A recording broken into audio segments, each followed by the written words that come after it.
السلام علیکم دوستو، کیسے ہیں آپ سب؟ میں زبینہ فیاض ایک بار پھر آپ کے ساتھ میں شروع کر رہی ہوں گھنگرو اور کشکول بائی محمد فیاض ماہی صاحب پارٹ 6۔ چاندنی اپنے بھائی کے لیے تو پریشان تھی ہی، مگر یہ جھٹکا بہت شدید تھا کہ وہ ایک طوائف کی بیٹی ہے۔ اس کی ماں، اس کی بہن طوائفیں ہیں۔ وہ پڑھی لکھی اور باشعور تھی۔ اس نے والدین کی گفتگو سے اندازہ لگا لیا تھا کہ وہ طوائف زادی اور احمد طوائف زادہ ہے۔ کیا منہ دکھائے گی وہ اپنی دوستوں کو، اپنے کالج فرینڈز کو، اور سب سے بڑی بات یہ کہ احمد رضا، او مائی گاڈ، احمد رضا کیسے شامل کرے گا اسے اپنی زندگی میں؟ اس نے تو بہت بڑے بڑے خواب دیکھے ہیں اس کے ساتھ زندگی گزارنے کے لیے، مگر وہ کیسے شادی کرے گا چاندنی سے؟ کیسے وہ ایک طوائف زادی کو اپنی شریک حیات بنائے گا؟ ناممکن ہے یہ سب کچھ برباد کر دیا تم نے ہمارا مما، سب کچھ، ہمارے خواب، ہماری نیندیں، ہمارا سکون، چین قرار، ہمارا فیوچر، سب کچھ انا کی بھیٹ چڑھا دیا آپ نے مما۔ احمد تماس، تم کہاں ہو بھائی؟ پلیز آ جاؤ، میں تنہا ہوں، دیکھو تمہاری چاندو تنہا ہے، پلیز۔ رات کا پچھلا پہر گزر رہا تھا۔ اس نے ایک بار پھر موبائل ٹرائی کرنے کا سوچا۔ اس نے موبائل سے تماس کا نمبر ڈائل کیا، مگر اس بار بھی وہی جواب کہ آپ کے ڈائل کردہ مطلوبہ نمبر سے جواب موصول نہیں ہو رہا، پلیز کچھ دیر بعد کال کیجیے۔ وہ رونے لگی اور روتے روتے سو گئی۔ جیسے تیسے کر کے رات گزر گئی تھی۔ راجہ سلیم کی جان پر بنی ہوئی تھی۔ اس بار بھی اس کے بندے ناکام لوٹے تھے۔ اس نے ٹائیگر کو گولی مار دی تھی، وہ زخمی ہو کر ہسپتال میں پڑا تھا، اور بقول راجہ کے یہ انتہائی کم سزا تھی۔ صبح ہی اس کے محل میں رپورٹرز گھس آئے تھے۔ وہ راجہ سے طرح طرح کے سوالات کر رہے تھے۔ کافی سارے صحافی اس کا انٹرویو لے رہے تھے۔ راجہ صاحب، آپ کے بیٹے پر دوسرا قاتلانہ حملہ ہوا ہے۔ آپ نے پہلے حملے کا کیا نوٹس لیا تھا؟ دیکھیے، ہمارے ہزاروں دشمن ہوتے ہیں، ہم کس سے لڑائی کریں گے؟ ویسے بھی ہم حکومتی عہدیدار ہیں۔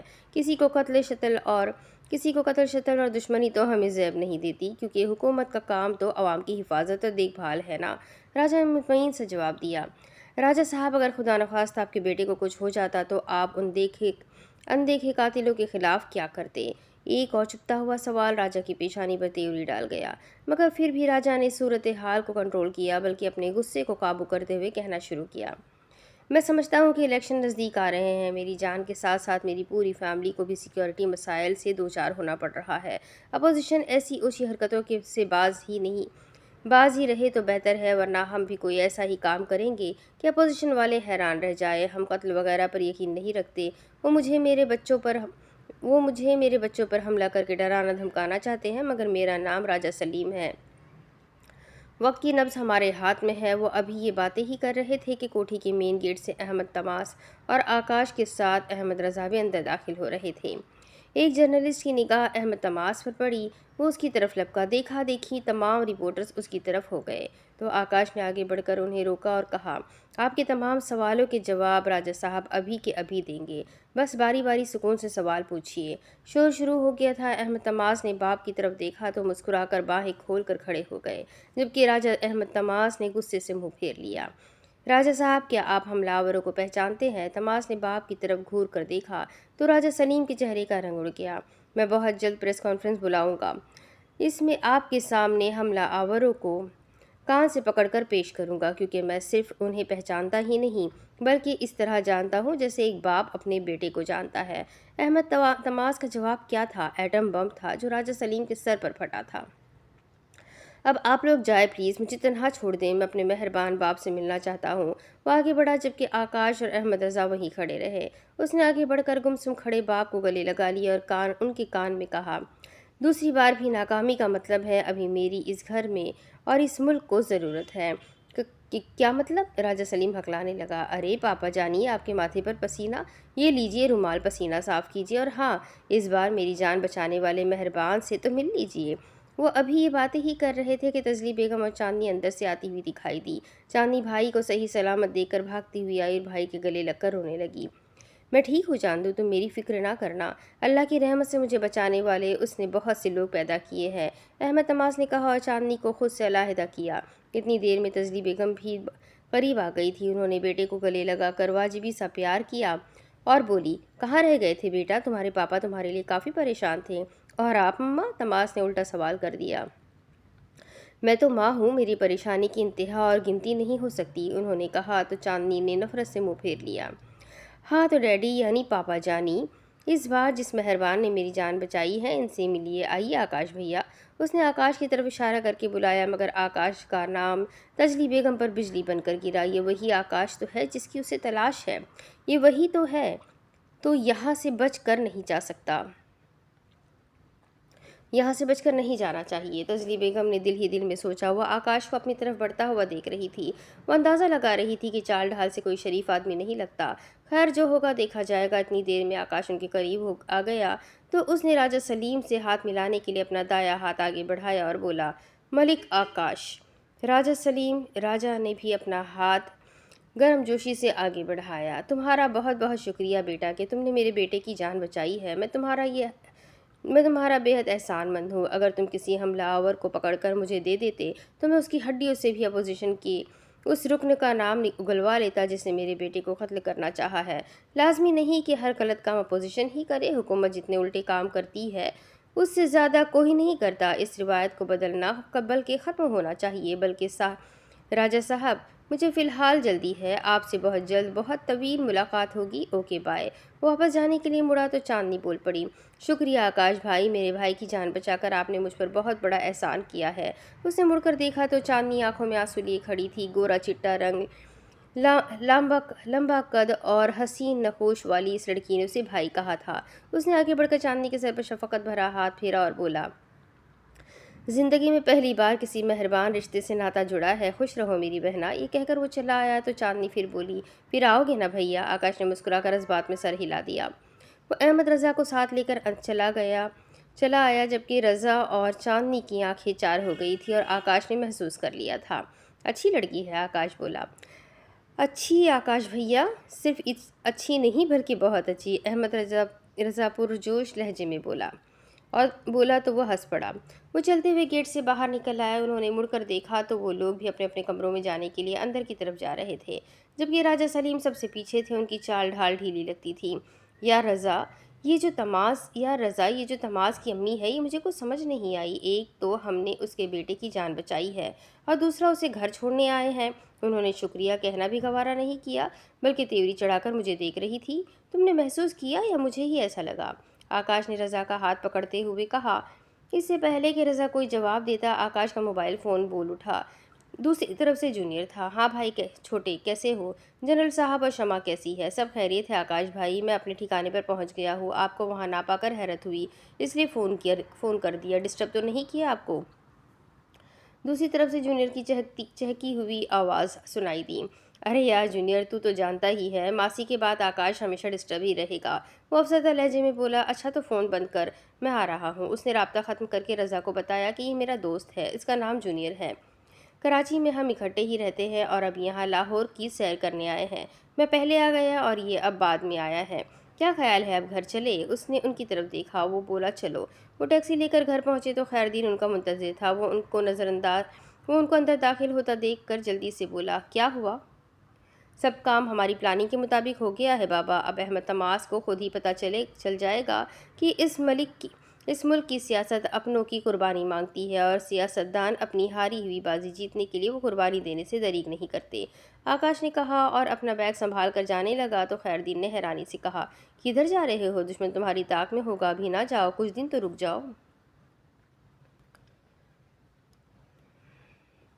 نہیں بابا، مجھے جانا ہے، میں ایک اہم مشن پورا کرنے آیا ہوں، کبھی ضرورت پڑی تو ضرور آؤں گا، اور ہاں اگر آپ کو میری ضرورت پڑے تو اس ایڈریس پر آ جانا، مجھے بہت خوشی ہوگی۔ یہ کہہ کر اس نے اپنے بیگ سے پینسل اور کاغذ نکالنا شروع کر دیا۔ کاغذ تو کوئی نہ ملا مگر ماسی کی ڈائری ضرور مل گئی۔ اس نے حیرت سے ڈائری کو دیکھا اور بولا، یہ بیگ میں کیسے آ گئی؟ خیر اس نے ایک کاغذ ڈائری سے نکال کر اس پر ایڈریس لکھا اور پھر بے خیالی میں باتیں کرتا ہوا ڈائری وہیں چھوڑ کر باہر نکل آیا۔ خیردین کی نظر ڈائری پر پڑی تو اس نے رضا کو کہا کہ فوراً جاؤ یہ ڈائری اسے دے کر آؤ، وہ بھول گیا ہے۔ اس نے ڈائری رضا کو پکڑانا چاہی تو اس میں سے ایک تصویر نکل کر گر گئی۔ خیردین نے تصویر اٹھا کر دیکھا تو حیرت کا ایک جھٹکا لگا۔ وہ تصویر دیکھ کر بت بن گیا تھا۔ رضا نے آگے بڑھ کر اس سے ڈائری لی اور تصویر پکڑ کر دیکھی تو اس بار حیران ہونے کی باری رضا کی تھی، کیونکہ اس تصویر میں خیردین اور احمد تماس کی مما باہوں میں باہیں ڈال کر کھڑے مسکرا رہے تھے۔ دونوں جوانی کے عالم میں تھے۔ رضا نے حیران ہو کر بابا کو تصویر واپس کر دی اور بولا، ابا آپ کی تصویر اور احمد تماس کی مما؟ یہ کیا چکر ہے بابا؟ آکاش کے بیگ سے؟ یہ کیا ہے بابا؟ یہ کون سا راز ہے جو آپ مجھ سے چھپا رہے ہیں؟ یہ آکاش کون ہے؟ اس تصویر کا مقصد؟ یہ سب کیا ہے؟ میں پاگل ہو جاؤں گا بابا، پلیز مجھے بتاؤ یہ سب کیا ہے؟ اس نے ڈائری بابا سے چھین لیا اور اسے جھنجھوڑ کر بولا، پلیز بابا بتاؤ نا۔ وہ رو رہا تھا جبکہ خیردین بت بنا کھڑا تھا۔ احمد رضا کے جھنجھوڑنے پر وہ ہوش میں آیا اور بولا، میں تمہیں سب کچھ بتاتا ہوں، بیٹھو تمہیں بتاتا ہوں۔ آج 25 سال پرانا راز کھولنا پڑے گا، مگر یہ سمجھ نہیں آئی کہ آکاش کے پاس یہ تصویر کیسے؟ یہ آکاش کون ہے؟ کہیں میرا کھویا ہوا بیٹا تو نہیں؟ آپ کا کھویا ہوا بیٹا؟ کیا میرے علاوہ آپ کا کوئی اور بیٹا بھی ہے؟ رضا حیران ہو کر بولا۔ ہاں، اس کہانی کا تانا بانا اس بیٹے کے گرد ہی گھومتا ہے۔ سنو احمد رضا، سنو۔ خیردین نے سوچتے ہوئے بولنا شروع کیا۔ اس سے پہلے کہ خیردین کوئی بات کرتا، ایک دم دروازہ زور زور سے بجنا شروع ہو گیا۔ دونوں باپ بیٹا حیران ہو کر ایک دوسرے کی طرف دیکھنے لگے۔ میرا خیال ہے آکاش بھائی ہوں گے، اپنی ڈائری لینے آئے ہوں گے، احمد رضا نے خیردین سے کہا اور دروازہ کھول دیا۔ مگر اس کی سٹی گم ہو گئی۔ سامنے اسلحہ بردار 5 افراد کھڑے تھے۔ ان کے خوفناک چہروں سے ہی ان کے عزائم ظاہر ہو رہے تھے۔ ان میں سے ایک نے رضا کو اندر کی طرف دھکا دیا اور ساتھ ہی باقی بھی اندر آ گئے۔ خیردین انہیں دیکھ کر حیران ہو رہا تھا کہ ایک نے بھونکنا شروع کیا۔ کہاں ہے وہ؟ وہ کون؟ خیردین نے حیرت سے پوچھا، حالانکہ وہ سمجھ گیا تھا کہ یہ انہی لوگوں میں سے ایک ہے جنہوں نے آکاش پر گولی چلائی تھی۔ زیادہ ہوشیار بننے کی کوشش مت کرو، تم ایک فقیر ہو اور فقیر کی کوئی اہمیت ہماری نظر میں نہیں ہے۔ سچ سچ بتاؤ کہ وہ آکاش کہاں ہے؟ ان میں سے ایک پھر گرایا، میں نہیں جانتا، کیونکہ مجھے تو یہ بھی علم نہیں کہ تم کس آکاش کا پوچھ رہے ہو۔ خیردین نے پھر جھوٹ بولا۔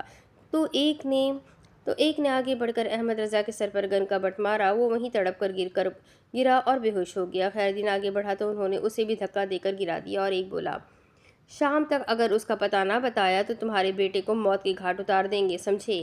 یہ کہہ کر وہ واپس چلے گئے تو خیردین جلدی سے رضا کی طرف لپکا۔ وہ بے ہوش ہو گیا تھا، اسے سر سے کافی خون بہہ چکا تھا۔ خیردین کو کچھ نہ سوجھا۔ اس نے جلدی سے رضا کو اٹھایا اور اپنے کندھے پر لاد کر باہر نکل کر گھر کو تالا لگایا اور گلی میں دوڑ لگا دی۔ جوان بیٹے کو اٹھا کر بوڑھے باپ سے بمشکل دوڑا جا رہا تھا، مگر اس وقت بیٹے کی زندگی کا سوال تھا۔ اس نے سڑک پر پہنچ کر ٹیکسی کو روکا اور فوراً ہسپتال چلنے کو کہا۔ ہسپتال پہنچ کر احمد رضا کو ایمرجنسی میں داخل کر لیا گیا تھا۔ خیردین نے بتایا تھا کہ پتنگ بازی کرتے ہوئے چھت سے گر گیا ہے، ورنہ ڈاکٹرز پولیس کیس کا کہہ کر ٹرخا دیتے۔ ڈرپ لگ گئی تھی۔ احمد رضا بیڈ پر بے ہوش پڑا تھا، مگر خیردین کی ہوش اڑی ہوئی تھی۔ آکاش اگر اس کا بیٹا ہے تو اسے ڈھونڈنا چاہیے۔ وہ ہسپتال میں ادھر سے ادھر ٹہل رہا تھا اور کبھی کبھی دروازے کے شیشے سے بیٹے کو بھی دیکھ لیتا تھا۔ اس نے سوچا کہ احمد تماس کو فون کرنا چاہیے تاکہ وہ آکاش کو خبردار کر دے کہ گنڈے اس کی جان کے دشمن بنے ہوئے ہیں اور اسے ڈھونڈنے کے لیے بھوکے کتوں کی طرح دوڑ بھاگ کر رہے ہیں۔ یہ سوچ کر وہ پبلک کال آفس پہنچا جو کہ ہسپتال کے مین گیٹ پر تھا۔ اس نے جیب سے پرچی نکالی جس پر احمد تماس کا نمبر لکھا ہوا تھا۔ یہ پرچی تماس نے تب دی تھی جب رضا اور آکاش اسے گھر چھوڑنے گئے تھے۔ اس نے نمبر ڈائل کرنا شروع کر دیا۔ دوسری طرف بیل بج رہی تھی۔ کسی نے فون اٹھا کر ہیلو کہا تو خیردین کا دل حلق سے اچھل کر باہر آ رہا تھا۔ بمشکل قابو کیا۔ وہ ہزاروں میں تجلی کی آواز پہچان سکتا تھا۔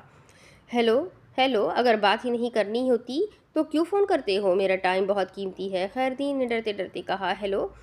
دوسری طرف تجلی بیگم کو بھی جھٹکا لگا، مگر وہ سنبھل کر بولی، کون بول رہا ہے اور کس سے بات کرنی ہے؟ جی، مجھے احمد تماس صاحب سے بات کرنی ہے، خیردین نے عاجزی سے کہا۔ احمد تماس کے موبائل پر رنگ کرے، وہ اس وقت گھر پر نہیں ہے۔ اپنا نام بتا دیں، میں آپ کا پیغام پہنچا دوں گی، ہو سکتا ہے آپ کی اس سے ملاقات نہ ہو۔ دوسری طرف سے خلاف توقع شیریں لہجے میں کہا گیا، تو پھر احمد تماس سے کہیے گا کہ تمہارے انکل ملک رب نواز کا فون تھا۔ یہ کہہ کر خیردین نے رابطہ منقطع کر دیا تھا۔ وہ لبوں پر شرارتی مسکان لیے واپس بیٹے کی طرف آیا۔ وہ جانتا تھا کہ اتنے سالوں بعد ملک رب نواز کا نام سن کر اور پھر رشتے کا حوالہ سن کر تجلی بیگم کے ہاتھوں سے ریسیور گر گیا ہوگا۔ وہ تصور میں دیکھ رہا تھا کہ تجلی بیگم اپنی ساڑی کے پلو سے اپنا پسینہ خشک کر رہی ہے۔ خیردین خیالوں سے نکل آیا۔ وہ لبوں پر شریر سی مسکراہٹ سجائے بیٹے کو دیکھ رہا تھا جب ہوش میں آ چکا تھا اور ڈاکٹرز اسے چیک کر رہے تھے۔ وہ اندر داخل ہوا تو ڈاکٹر نے اسے دیکھ کر کہا کہ تم اپنے بیٹے کو لے جا سکتے ہو، یہ بالکل ٹھیک ہے، بس خوراک کی کمی ہے، اسے گوشت اور انڈے کھلاؤ تاکہ اس کی توانائی بحال ہو سکے۔ وہ دونوں باپ بیٹا کاؤنٹر پر آئے، بل ادا کیا اور باہر کی طرف چل پڑے۔ احمد رضا کافی کمزوری محسوس کر رہا تھا۔ خیردین نے اسے باہوں کا سہارا دے کر رکھا تھا۔ بابا میرا خیال ہے اب اپنے گھر کی بجائے ہمیں آکاش کے گھر جانا چاہیے، کہیں وہ لوگ دوبارہ آ گئے تو خون خرابہ ہوگا۔ احمد رضا نے اپنا خدشہ ظاہر کیا تو خیردین بھی چونک کر اسے دیکھنے لگا اور جلدی سے بولا، ہاں یہ ٹھیک ہے، وہیں چلتے ہیں۔ اس نے ایک ٹیکسی کو رکنے کا اشارہ کیا، ٹیکسی پاس آ کر رکی تو احمد رضا نے آگے بڑھ کر اسے آکاش کا پتہ بتایا اور چلنے کو کہا۔ ٹیکسی ڈرائیور نے چونک کر خیردین کی طرف دیکھا اور بولا، یہ بزرگ بھی تمہارے ساتھ جائے گا؟ تو احمد رضا حیرت سے مسکراتا ہوا بولا، ہاں کیونکہ یہ بزرگ میرا باپ ہے۔ یہ کہہ کر اس نے خیردین کو کہا کہ وہ گاڑی میں بیٹھے۔ خیردین نے ڈرائیور کو نہ دیکھا تھا مگر بیک میرر سے ڈرائیور اسے آنکھ بچا کر دیکھتا تھا، جبکہ خیردین باہر کا نظارہ کرنے میں مصروف تھا۔ آکاش کے گھر کے سامنے گاڑی پہنچ کر رک گئی تو ڈرائیور جلدی سے اتر کر اس طرف آیا جس طرف خیردین بیٹھا ہوا تھا۔ اس نے تیزی سے اس طرف کا دروازہ کھولا تو خیردین حیران ہو کر اسے دیکھنے لگا، کیونکہ 25 سال بعد کسی نے اس کے لیے ملک گام کی طرح دروازہ کھولا تھا۔ وہ حیران ہو کر ڈرائیور کی طرف دیکھ رہا تھا، جبکہ ڈرائیور مسکرا کر اسے اپنی باہوں میں بھرنے کے لیے بے چین ہو رہا تھا۔ خیردین نے اسے پہچان لیا اور آگے بڑھتا ہوا بولا، ملک غلام بحرف ملک گام، تم میرے یار میرے جگر، تم یہاں؟ یہ کہہ کر وہ دونوں ایک دوسرے سے لپٹ گئے اور دونوں کی آنکھیں آنسوں سے بھری ہوئی تھیں۔ احمد رضا حیرت سے سارا ماجرا دیکھ رہا تھا اور سمجھ گیا تھا کہ ڈرائیور خیردین کا پرانا یار ہے جو اتنے برسوں بعد ملا ہے۔ وہ ایک دوسرے کا حال دریافت کر رہے تھے کہ اندر سے آکاش نکل آیا۔ وہ کہیں تیار ہو کر جا رہا تھا کہ انہیں دیکھ کر حیران ہو گیا، ارے آپ لوگ غیروں کی طرح باہر کیوں کھڑے ہیں؟ اندر آؤ بابا رضا، جلدی کرو، باہر کیوں دیر لگا دی ہے؟ تمہارا اپنا گھر ہے۔ گام بھی ان لوگوں کے ساتھ اندر داخل ہو گیا۔ اچھی خاصی کوٹھی تھی، بہت اعلیٰ اور نفیس فرنیچر پڑا ہوا تھا۔ وہ حیرانی سے دیکھ رہے تھے کہ اندر سے ایک ٹھگنے قد کا آدمی برآمد ہوا۔ آکاش نے تعارف کروایا کہ یہ جونیئر ہے میرا دوست، اور جونیئر یہ رضا ہے میرا بھائی، یہ میرا بابا اور یہ بابا کے دوست ہے۔ جلدی سے کھانے پکانے کا بندوبست کرو بابا، آپ لوگ آج یہیں رہیں گے میرے پاس، میں باہر جا رہا ہوں اور جلد ہی لوٹ آؤں گا۔ آپ لوگ بے فکر ہو کر یہاں رہیں، اور ہاں گام چاچا، میں آپ کی ٹیکسی لے کر جا رہا ہوں، فکر تو نہیں ہوگی آپ کو؟ آکاش نے کہا تو گام مسکرا کر خیردین کی طرف دیکھنے لگا اور بولا، تم خیردین کے بیٹے ہو تو میرے بھی بیٹے ہو، ایسی 100 گاڑیاں تم پر قربان پتر۔ وہ بے دھیانی میں کہہ گیا تھا۔ رضا نے آکاش کو آواز دی تو وہ جاتے جاتے رک گیا۔ آکاش بھائی اپنا خیال رکھیے گا، یہ میرے سر کی حالت تمہارے ان دشمنوں نے کی ہے جو میرے گھر تمہارا پتہ پوچھنے آئے تھے، انہوں نے بابا کو بھی مارا ہے، رضا نے بتایا تو آکاش نے اس کے سر کی طرف دیکھا جس پر پٹی بندھی ہوئی تھی، مگر اس پر رومال باندھ کر خیردین نے پٹی کو چھپا دیا تھا۔ تبھی تو آکاش پہلی نظر میں نہ دیکھ سکا، اس کی آنکھوں میں خون اتر آیا تھا۔ وہ تیزی سے گھر سے نکلا تھا۔ خیردین اور رضا گام کے ساتھ خوش گپیاں کرنے لگے، جبکہ آکاش گاڑی بھگا کر ہیرا منڈی کی طرف لے جا رہا تھا۔ کافی دن ہو گئے تھے وہ لاڈو، کاجل ملہوترا اور تجلی بیگم سے نپٹنا چاہتا تھا۔ وہ لوگ یقیناً باخبر تھے جو آکاش کا پتہ چلانے کے لیے انہوں نے خیردین کے گھر دھاوا بول دیا تھا۔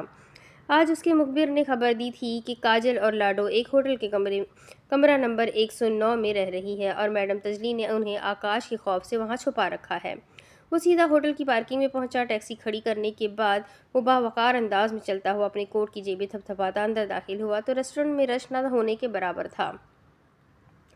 ہال میں بچھی کرسیوں پر اکا دکا لوگ بیٹھے ہوئے تھے جو کافی معزز اور بزنس مینس نظر آ رہے تھے، کیونکہ یہ 5 اسٹار ہوٹل تھا۔ یہاں للو پنجو کا تو کام نہ تھا۔ وہ ادھر ادھر نظر دوڑاتا ہوا ریسیپشن پر پہنچا تو خوبصورت لیڈی ریسیپشنسٹ نے دل فریب مسکراہٹ سے اس کا استقبال کیا۔ جی فرمائیے سر، دیکھیں یہاں میری دوست مجھ سے ناراض ہو کر آ گئی ہے اور آپ کے ہوٹل میں رہ رہی ہے، ذرا پلیز لسٹ چیک کریں اور دیکھیں کہ کمرہ نمبر 109 میں کون ٹھہرا ہے۔ آکاش نے جھوٹی کہانی سنائی تو لڑکی فوراً ہوٹل کی بکنگ کا رجسٹر دیکھنے لگی اور بولی، سر یہ کمرہ تو میڈم تجلی کے نام پر بک ہے اور وہ ابھی باہر گئی ہے۔ اوہ تو مجھے غلط فہمی ہوئی ہے، ذرا میں یہ لسٹ دیکھ سکتا ہوں؟ کیوں نہیں سر، یہ کہہ کر لڑکی نے رجسٹر اس کے سامنے کر دیا۔ انگلش میں تمام نام لکھے ہوئے تھے۔ اس نے خواہ ایک عورت کا نام پڑھ کر کہا، ڈھونڈ لیا، یہ دیکھیے یہ کمرہ نمبر 120 میں۔ اس نے ایک نام پر انگلی رکھ دی۔ اچھا تو یہ آپ کی دوست ہے، مگر یہ تو کافی اوور ایج ہے، لڑکی حیرت سے بولی۔ وہ ایکچولی میری آنٹی ہے، اور آنٹی کم اور دوست زیادہ ہے، پلیز آپ انہیں انٹرکام سے مت بتائیے گا، میں انہیں سرپرائز دینا چاہتا ہوں، پلیز کسی ویٹر کو بھیجیے تاکہ مجھے آسانی رہے۔ آکاش ویٹر کے ساتھ کمرہ نمبر 120 کی طرف جا رہا تھا۔ راہداری میں وہ کمروں کے نمبرز پر نظر ڈالتا ہوا آگے بڑھا۔ جب وہ 109 کے آگے سے گزرا تو اس کا دل زور سے دھڑکا، اس کے 2 شکار یہاں موجود تھے۔ اس نے راہداری میں تھوڑا سا آگے جا کر ویٹر کو 100 کا نوٹ نکال کر دیا اور اسے رخصت کر دیا۔ ویٹر کے جانے کے بعد اس نے آگے پیچھے نظر دوڑائی، اسے کوئی نظر نہ آیا تو اس نے 109 کے دروازے پر دستک دی۔ دوسری دستک پر اندر سے آواز آئی، کون ہے؟ میڈم میں ہوں ویٹر، آپ کے لیے میڈم کا پیغام ہے۔ اس نے جان بوجھ کر تجلی کا نام نہیں لیا تھا کیونکہ تجلی بیگم کا بہت رعب اور دبدبا تھا اور ایک معمولی ویٹر ان کا نام لے یہ بات خلاف اصول تھی۔ دروازہ کھل گیا، سامنے ایک نوجوان لڑکی کھڑی تھی۔ ایک مرتبہ تو آکاش کو چاندنی کی جھلک دکھائی دی، مگر پھر اس نے سر جھٹک دیا اور اندر داخل ہو کر اندر سے کنڈی لگا لی۔ تو لڑکی حیرت سے اسے دیکھنے لگی۔ اس سے پہلے کہ آکاش سنبھلتا اور کوئی کارروائی کرتا، پیچھے سے کسی نے اسے دھکا دیا۔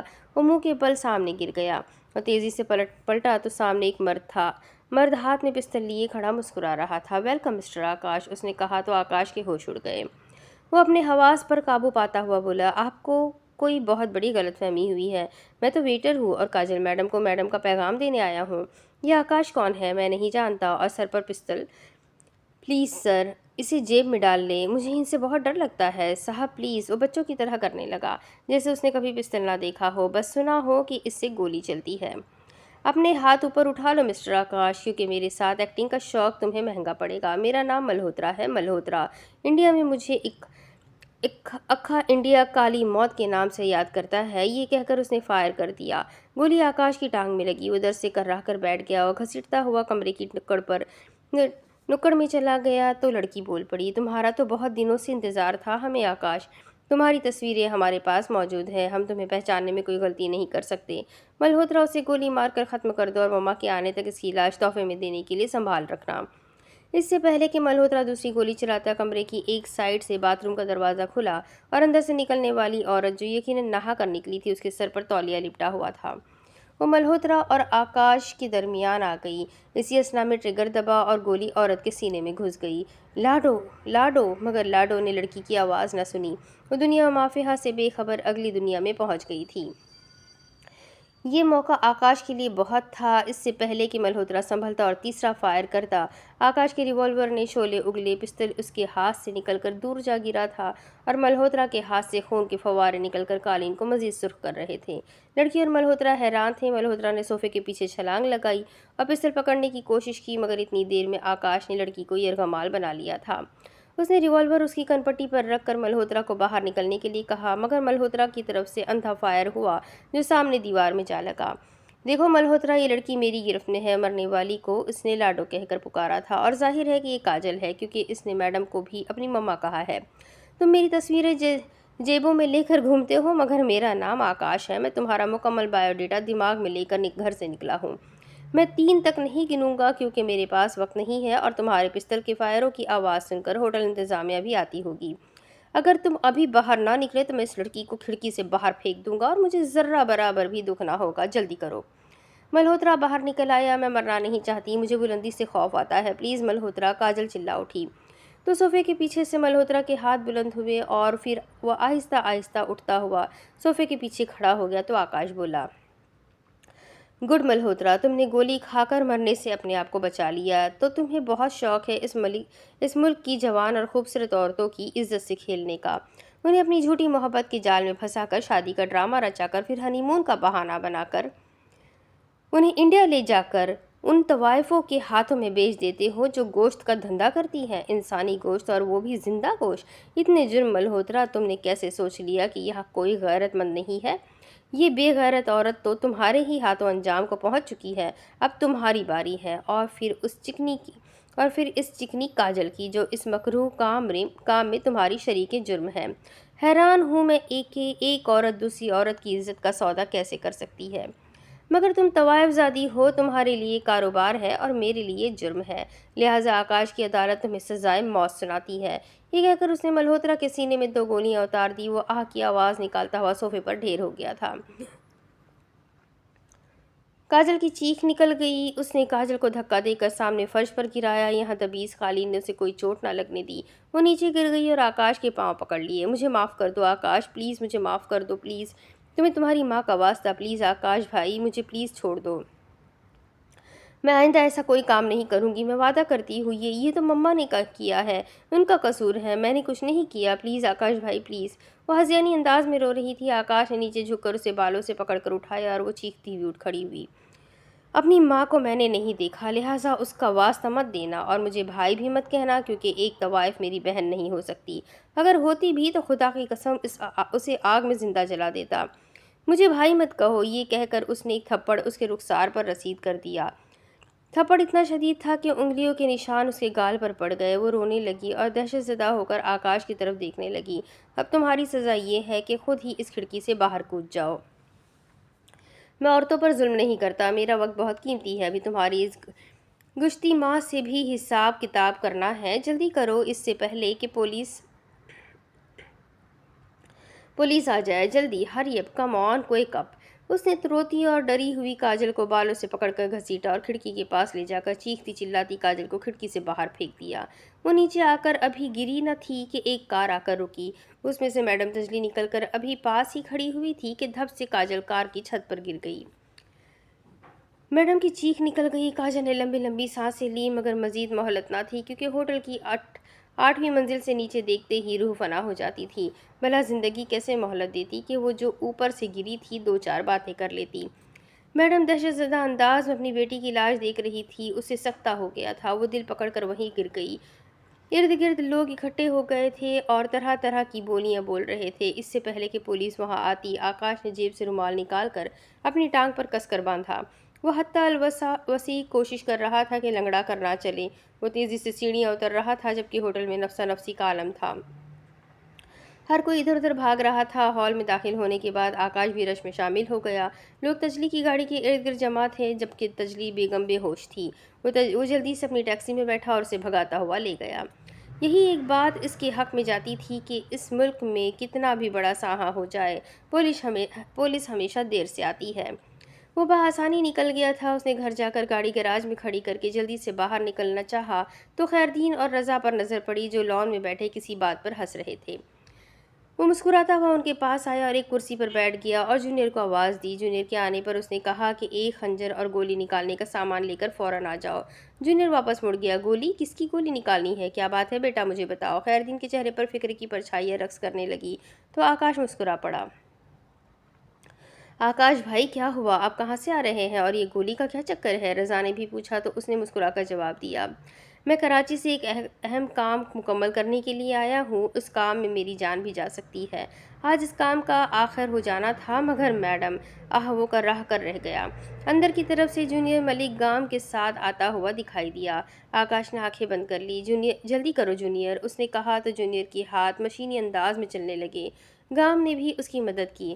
بالآخر گولی نکال کر پٹی کر دی گئی۔ اس نے مسکراتے ہوئے آنکھیں کھول دی۔ آپ لوگ خواہ ہی فکر کر رہے تھے۔ تم اندر جا کر آرام کرو بیٹا۔ خیردین فکر مند تھا۔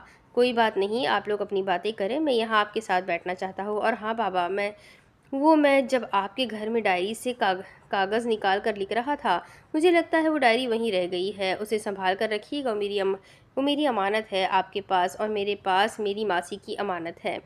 میں حیران ہوں کہ میرے بیگ میں کیسے آ گئی، آکاش نے کہا تو خیردین کا رنگ زرد ہو گیا۔ وہ تو نہ بولا مگر احمد رضا بول پڑا، آکاش بھائی، آپ نے وہ ڈائری کھول کر نہیں دیکھی یا نہیں پڑھی؟ مجھے ضرورت ہی نہیں پڑی۔ کیوں، کوئی خاص بات ہے اس میں؟ وہ حیرت سے بولا۔ بابا کے لیے کچھ خاص ہے، رضا نے کہا تو آکاش نے آنکھیں اچھی طرح کھول لی اور مسکراتے ہوئے بولا، بابا کے لیے بھلا اس ڈائری میں کیا ہو سکتا ہے؟ تم کراچی کہاں کے رہنے والے ہو آکاش پتر؟ اس بار گام نے سوال کیا تو وہ سیدھا ہو کر بیٹھ گیا اور ہنستا ہوا بولا، مجھے لگتا ہے کہ آپ تمام لوگ صحافی ہیں اور میں نے کوئی پریس کانفرنس بلائی ہوئی ہے۔ سوال پر سوال کیے جا رہے ہیں۔ خیر، میں کراچی کے سفورہ گوٹ کا رہنے والا ہوں، کیونکہ جب سے آنکھ کھولی ہے وہیں تھا اور ماسی کی شکلیں دیکھی۔ وہ خاموش ہوا تو گام پھر بول پڑا، اس ماسی کا نام بتا سکتے ہو؟ ہاں، اس نے میری اپنی سگی اولاد کی طرح پرورش کی ہے۔ وہ کہتی تھی کہ میں اس کا سگا بیٹا نہیں ہوں مگر میرے لیے بہت پریشان ہوتی تھی، جیسے میری سگی ماں ہو۔ بیچاری میری ایک بات سے ناراض ہو گئی، مجھ سے روٹھ گئی چچا، مجھ سے روٹھ گئی، اب کہاں سے ڈھونڈ کر لاؤں اسے؟ وہ رونے لگا۔ تمام لوگ حیران ہو کر اسے دیکھ رہے تھے۔ یک لخت خاموشی چھا گئی۔ احمد رضا بولا، آکاش بھائی، جس ماسی نے آپ کی اپنے بچے کی طرح پرورش کی، اتنی مہربان عورت کا نام نہیں بتاؤ گے؟ ماسی جانو تھا اس کا نام۔ یہ نام سنتے ہی گام اور خیردین کے غباروں سے ہوا نکل گئی۔ وہ ٹھنڈے ہو کر بیٹھ گئے مگر دوسرے لمحے آکاش اپنے آنسو صاف کرتے ہوئے بولا، میرے لیے مہربان ماسی جانو تھی مگر کئی سال گزرنے کے بعد ایک ابلیس کے بچے نے اس کا ماضی کھنگالا اور وہ اپنی ماضی میں صنم بائی کے نام سے جانی جاتی تھی۔ یہ سننا تھا کہ خیردین اور گام دونوں کرسیوں سے ایسے اٹھے جیسے ان میں کرنٹ دوڑ رہا ہو۔ آکاش اور احمد رضا انہیں حیرت سے دیکھ رہے تھے۔